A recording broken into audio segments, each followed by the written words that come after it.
Hello everyone, অনেকদিন পরে আবারও তোমাদের সাথে একটা লং ভিডিও শেয়ার করতে চলেছি। তোমরা স্কিপ না করে প্লিজ পুরো ভিডিওটা দেখো, অনেক সুন্দর হতে চলেছে। তো চলো আমার জীবনের কিছু গল্প তোমাদের সাথে শেয়ার করি। প্রথমেই আমি শুরু করি আমার স্বপ্ন কি।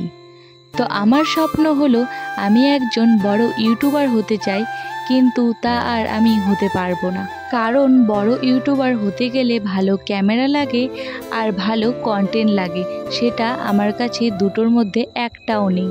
আর তোমরাই বলো, এই ক্যামেরার কোয়ালিটি দিয়ে আমি কি বড় ইউটিউবার হতে পারবো? আমার তো মনে হয় না যে আমি পারবো। তোমরা যদি সাপোর্ট করো তাহলে নিশ্চয়ই পেরে উঠবো।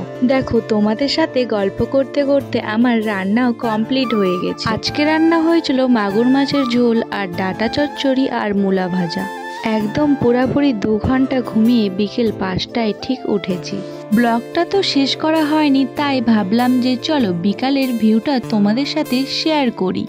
তোমরা অনেকেই জানো, আমি অনেক ভিডিওতেই বলেছি যে আমি গ্রামে থাকি, আর এগুলো হচ্ছে আমাদের জমি। একটা জমিতে লাগানো আছে লাল শাক, পাট শাক, আর এদিকে দেখো ধান কিন্তু প্রায় বড় হয়ে উঠেছে। আর দেখো এদিকে বেগুন লাগানো হয়েছে, কিছুদিন পরে বেগুন ধরতে শুরু করবে। দেখো কিছুদিন পরেই কিন্তু ধান পাকতে শুরু করবে, তখন দেখবে হলুদে হলুদ। আর এখন দেখতে পাচ্ছ পুরো সবুজে সবুজ, দেখতে কিন্তু খুবই সুন্দর। তোমাদের কার কার গ্রাম ভাল লাগে অবশ্যই কমেন্টে বলো।